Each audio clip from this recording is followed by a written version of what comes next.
I'd say the culture as a whole, African culture as a whole, has just grown. When I was in Alabama in school, it wasn't cool to be like, oh, you're from Nigeria, blah, blah. You know You didn't care. Obviously, when you have people, ambassadors from that country changing the narrative, like not only music, with fashion, with film. You know, there was a time Nigerian movies were watched all over Africa. You know what I'm saying? When I first got signed to an international label, which was Sony, in 2016. And this is when, like, you see, when we come and sign record deals overseas, they don't know that we're superstars back home. When I signed my first deal, I just came from Mali. I just did 60,000 people in the stadium in Mali. But then when you sign a new deal, they're asking you, so what's your name? So explain, what type of music do you do? You have to prove again. Bro, I looked at my manager, I said, I'm not starting again. Like, I just, I just did 10 years, but then it takes time to understand that what was sacrificing now, what them P-Square and the Banj and them Two-Face sacrificed for us is what we're enjoying now. What we're sacrificing now, the next generation is going to come and be bigger, definitely. Because the music is only going to grow, you know, bigger. But I always told them, when I first got signed, they put me up with some producers to do an album. Because, you know, obviously, if you sign the deal, you know, you've gotten paid, you need to deliver an album. This is not joke. This is Sony music. This is, you know, not the studio at your school. You owe them. Yeah, you owe them. You know what I'm saying? I don't want to say names, but they put me with the best of producers. Bruh. And I was recording, you know, trying, you know what I'm saying? But I was just like, man, this is not working out. So we dropped the EP at the time. And this is after I've had like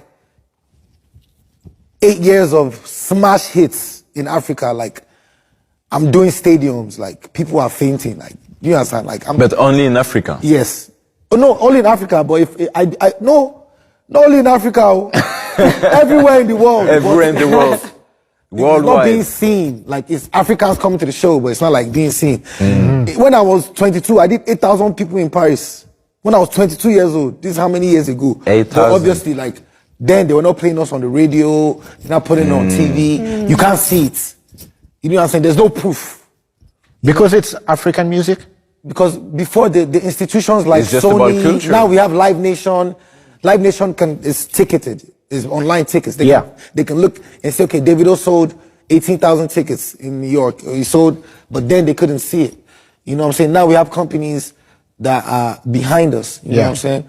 So when I first came, they put me with some producers, but it didn't work out. We dropped the EP under Sony, my first project, failure. To me, to my standard. Some people might see it as success, but to my standard, that wasn't it. You know what I did? I packed my bags, because I was in Atlanta for like almost a year. And I went back home to Lagos. I went back to the hood, and I called all my producers. I said, we need to teach these people how to do music. Because they don't understand. They think, oh, because in their head, we've given this guy millions of dollars. We need to make the kind of music we want him to make that's going to work, so we get paid back. Yeah. I said, wait. Let me go back home and come back. They didn't want your music, but... They didn't understand it. Yeah, they wanted to do music with you, not your music. Yes.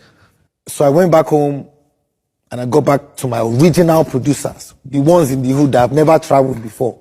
Now all of them have traveled, they are big boys, but then went back to the hood, then went back to recording. When I came back to London, I said, take this, drop this and you see what happens. Which one? Aye? If? If? If I tell you, say I love you.